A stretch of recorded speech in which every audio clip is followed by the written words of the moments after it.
Hi guys, Kiki here from Perfume Passion. Today's video is going to be all about tuberose. I was watching this other Swedish reviewer, Tim.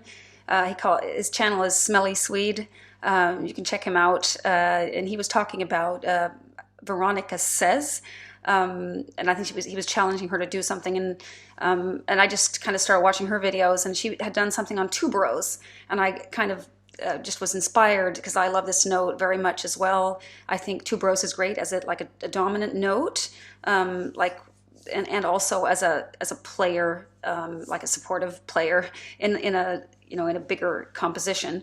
And I brought 10 fragrances out of my collection that I'd like to talk about today. My favorite tuberose is this one from Labo, Loose 41. This means lily in French, so this is a little misleading because this is very much a tuberose fragrance. It has kind of that bubblegum vibe, a little suntan lotiony, maybe, like a little bit of a beach scent, a little tropical. There's a hint of coconut in here. It's absolutely gorgeous. You can check out Fleurs d'Oranger 27 as well. That doesn't have tuberose, but that has other beautiful flowers and has the same vibe as this, kind of very transparent. And I chose between this, Narcotic V from Nasomatto, an Italian house, and Frederic Mall's Carnal Flower, and this is the best of the three. I can report. Then I have Orchid Soleil from Tom Ford, sadly discontinued. This is kind of a love or hate. I know it's quite polarizing. It's very much about the lily in this one. Tuberose is more of a supporting flower in this floral. This is an amazing fragrance. I love it. I love the dry down. I love the opening, but it's a little sharp, and you gotta like lily. But I think that because it has also a note of whipped cream and chestnut, it becomes very soft on the skin. Oh, I love it. It's discontinued, but if you like it, check out Hibiscus Palm from Erin. That is very similar to this, maybe even a little better, maybe a little easier to like than this one. So that's a recommendation from me. If I didn't have this, I would definitely get that, but I don't need them both. This I bought quite recently for nostalgic reasons. This lists it's Boucheron pour Femme from Boucheron. It has like over 20 notes listed. Tuberose is one of them. I could never have said, this is a tuberose fragrance, but I really like this. It's nice.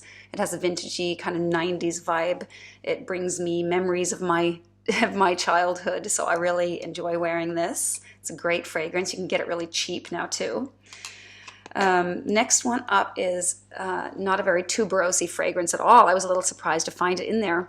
New Look 1947.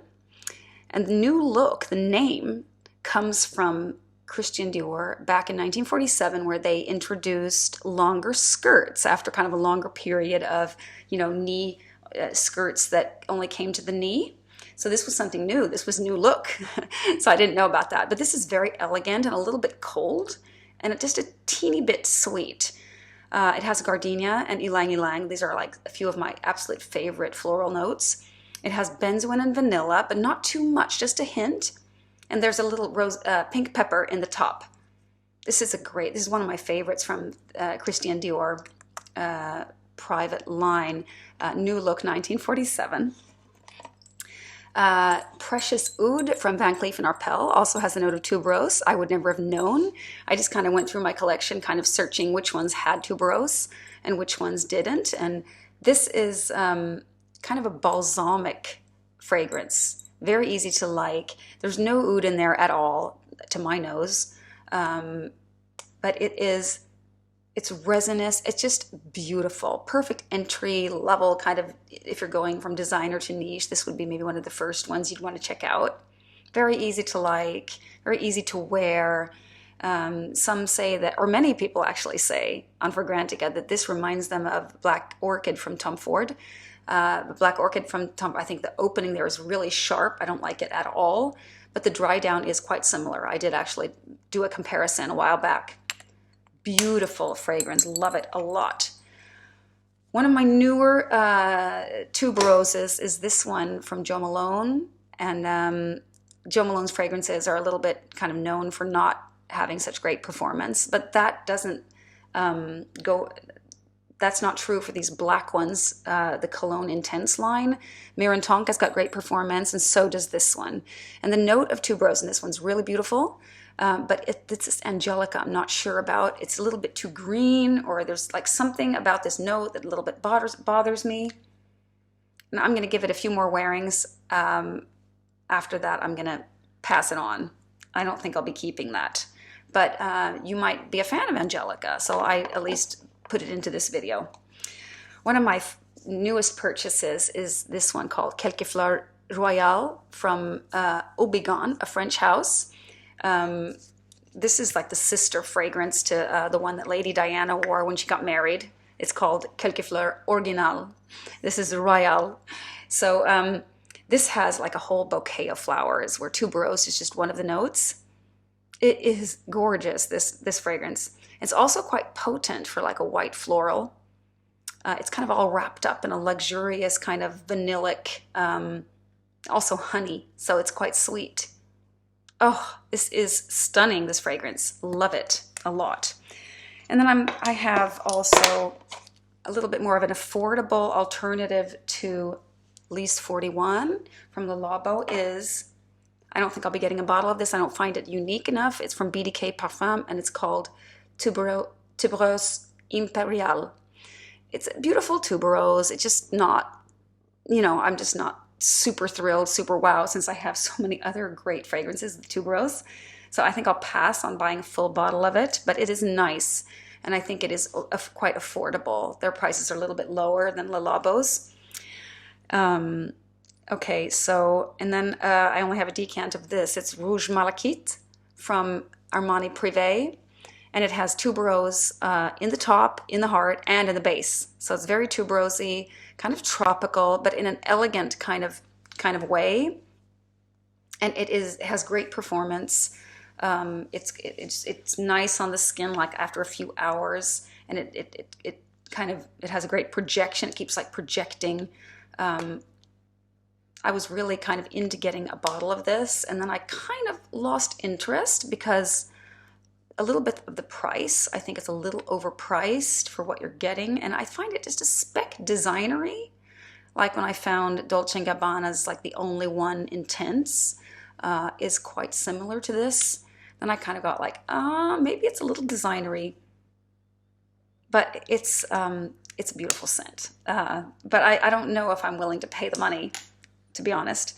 And then my most recent, I got this from a friend, a few drops of, or actually I have quite a lot.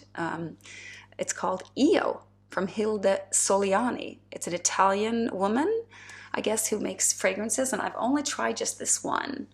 And it has 3 notes listed only, and it is pink pepper, iris, which is a favorite note of mine. I love iris fragrances, and it has tuberose.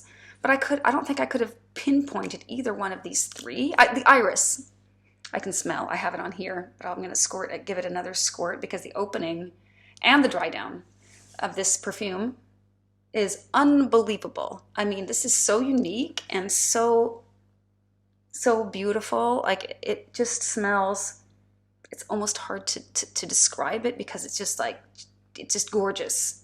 It's magically gorgeous. Like, you'd put these 3 notes together and create something completely new. So I'm really interested in getting a bottle of this as soon as I finish this. Right now, I have a white month.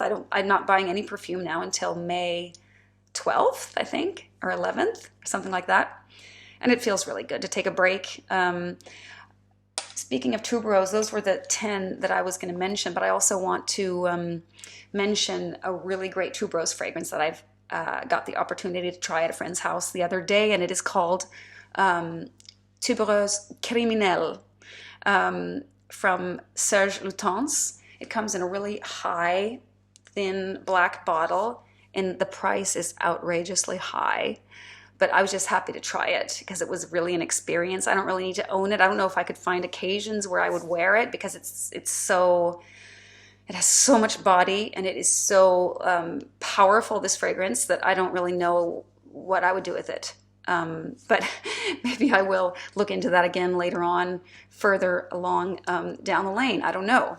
But that's a great one. And if you guys are really into tuberose, I recommend you try also from Hiram Green, Moon Bloom. That's a little over my head. It has some note in there that gets a little weird for me. I'm not sure what it is, but that's, I think, a little more of an acquired taste. And then there's one that I want to get that's not difficult at all to like, and it's not a very tuberose dominant perfume, and it is Tamarindo from Memo Paris. That is more of a tropical, fruity, slightly coconutty fragrance. It has tuberose, but it is not that loud. But that fragrance, I have had my nose on that for like a year, and I haven't gotten it. I think I'd only wear it summertime, and they're quite pricey, so I'm still thinking about it, and I'm really careful with what I purchase these days. I have so much, and this is my kind of beachy coconut fruity fragrance. I don't know if there's really any fruit in that, but it's kind of has the same vibe as Tamarindo. Yeah. Well, those were my thoughts on tuberose. It's a great note. What are your favorites? Please let me know in the comments. That's all for now.